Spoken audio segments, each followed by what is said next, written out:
हमारे गुर्दों में 10 लाख से 15 लाख के आसपास छोटे छोटे फिल्टर्स लगे होते हैं। इन्हें नेफ्रॉन्स कहते हैं। ये फिल्टर्स खून को फिल्टर करके पेशाब बनाते हैं। अब सवाल जहन में आता है कि अगर आप रोजाना 2 से 3 लीटर पानी पी रहे हैं, मतलब इतना पानी आप जिस्म में डाल रहे हैं, तो इतना ही पानी बाहर भी निकलना चाहिए यूरिन की फॉर्म में। क्या सिर्फ यहीं तक काम था गुर्दों का?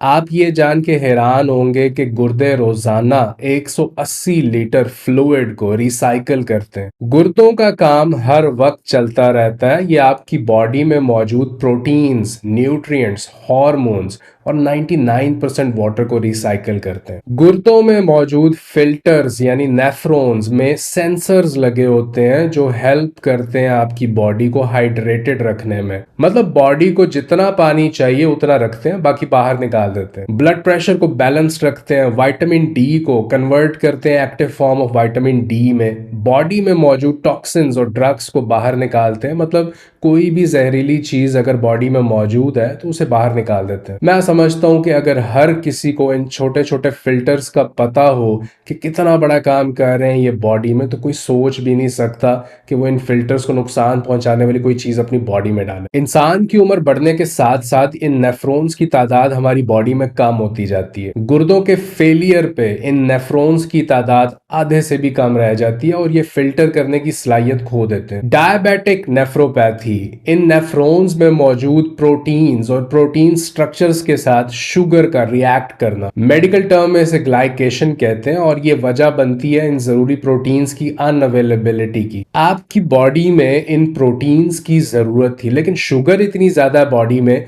कि वो एंगेज रखे हुए हैं इन सब प्रोटीन्स को, इनके साथ रिएक्ट करके बॉन्ड बना के, और अब ये प्रोटीन्स नॉर्मल बॉडी फंक्शन के लिए अवेलेबल ही नहीं। इन दोनों के रिएक्शन के नतीजे में एडवांस्ड ग्लाइकेशन एंड प्रोडक्ट्स बनते हैं जो इन नेफ्रॉन्स को, इन फिल्टर्स को नाकारा बना देते हैं। ये नेफ्रॉन्स अपनी साख्त खो देते हैं और ये रीनल फेलियर की वजह बनता है। रीनल फेलियर के नतीजे में, गुर्दे फेल होने के नतीजे में, ये प्रोटीन्स जिन्हें बॉडी में रहना चाहिए था अब चूंकि रिसाइकल नहीं हो पा रही, जिसके नतीजे में ये यूरिन के जरिए बॉडी से निकलना शुरू हो जाती है। यूरिन में प्रोटीन्स का आना एक इंडिकेटर है जिससे आपके किडनी फंक्शन को देखा जाता है, फिल्ट्रेशन रेट को देखा जाता है, और इस इंडिकेटर को देखते हुए डॉक्टर्स रीनल डैमेज को डायग्नोज करते हैं। ईडीमा, अब बॉडी इन प्रोटीन्स के लॉस की वजह से पानी स्टोर करने लगती है, पफ्ड अप हो जाती है, सूज जाती है, और ये बॉडी में कई जगह पे एक साथ हो सकता है। पूरी बॉडी में पानी भर जाता है। इन निशानियों के आने में तकरीबन 10 साल लग जाते हैं, लेकिन एक निशानी जो गुर्दे फेल होने से बहुत पहले जाहिर होना शुरू हो जाती है वो है नॉक्टूरिया, रात में बार बार पेशाब के लिए उठना। अगर आप रेगुलरली हर रात नींद में पेशाब के लिए उठते हैं, आपसे पूरी रात के लिए यूरिन कंट्रोल नहीं हो पाता,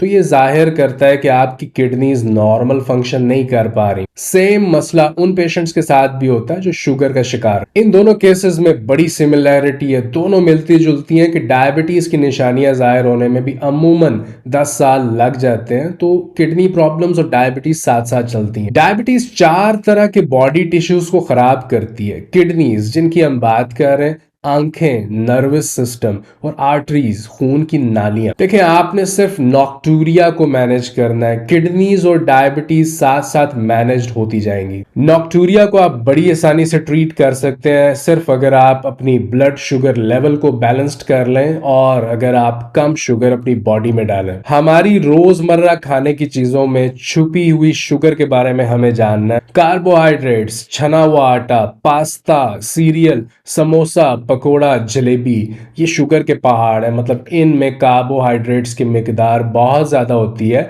और ये कार्ब्स हमारी बॉडी में जाके शुगर में तब्दील हो जाते हैं। हमारी डायबिटिक एसोसिएशन डायबिटीज को मैनेज करने की बात तो करती है कि ब्लड शुगर बढ़ गई है तो इंसुलिन ले लें, मेटफॉर्मिन ले लें, फ्लूइड रिटेंशन है तो डायोरेटिक ले लें, हाई कोलेस्ट्रॉल को स्टैटिन से मैनेज कर लें, हाई ब्लड प्रेशर मेडिसिन ले लें। प्रॉब्लम ये है कि हाई ब्लड शुगर को सिर्फ मैनेज करने से ये एक जगह से दूसरी जगह जाएगी, आपके ब्लड से निकल के सेल्स में चली जाएगी, एंडोथीलियम को तबाह करेगी, ऑर्गन फेलियर की वजह बनेगी, लिवर में जाएगी, ये फैट में तब्दील हो जाएगी। आप इसे सिर्फ मैनेज करेंगे, एक जगह से सिर्फ दूसरी जगह पे इसे भेजेंगे। इसके बरक्स आपको करना यह है कि आपको अपने खाने में शुगर की मिकदार को कंट्रोल करना है, कीटोजेनिक डाइट प्लान को फॉलो करना है, इंटरमिटेंट फास्टिंग करनी है, अपनी बॉडी को शुगर की बजाय कीटोन बॉडीज पे चलाना। आपको रोजा रखना होगा, भूखा रहना होगा। कि इंटरमिटेंट फास्टिंग जिस पे मैं अमल करता हूं वो ये कि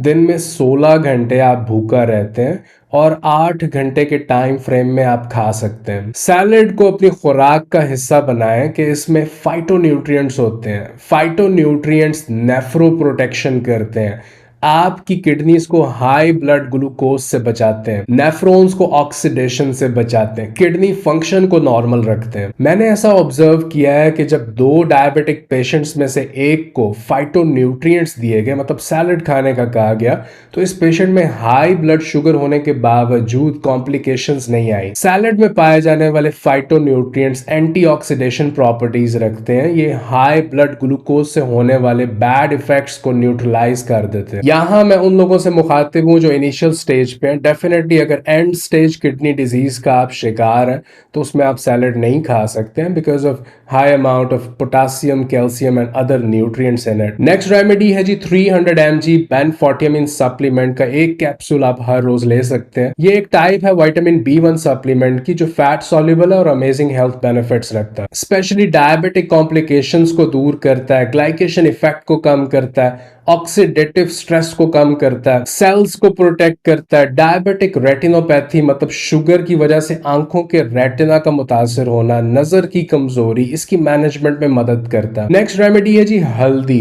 टर्मरिक। टर्मरिक में एक बड़ा जबरदस्त फाइटोन्यूट्रिएंट करक्यूमिन पाया जाता है जो एक्सट्रीमली इंपॉर्टेंट है। अगेन डायबिटिक नेफ्रोपैथी से बचाता है, रेटिनोपैथी से बचाता है, एंटीऑक्सीडेंट प्रॉपर्टीज रखता है, शुगर की कॉम्प्लिकेशंस को कम करता है। चैनल पे आने का शुक्रिया, अपना ख्याल रखिए। आपसे मुलाकात होती है अगली वीडियो में। अल्लाह हाफिज।